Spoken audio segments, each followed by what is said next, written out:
Bună ziua! Azi o să vă prezint o casă foarte bună pentru protecție la Minecraft și foarte frumoasă.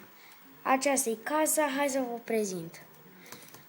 În exterior, aceste grilaje din lemn vă protejează să nu vă vadă monștri, e super bun.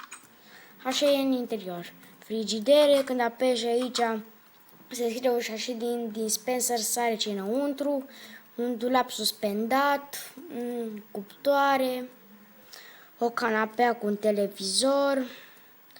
Această casă nu e foarte mare, încă o canapea cu un televizor, foarte multe chesturi, un singur pat. Hai să mai iau pat, să mai pun încă un pat sau două. Hai că pun așa. Sunt de ajuns 4 paturi. Cam aceasta e casa. Pe acoperiș, nu știu, cred că nu știu dacă o să fac ceva.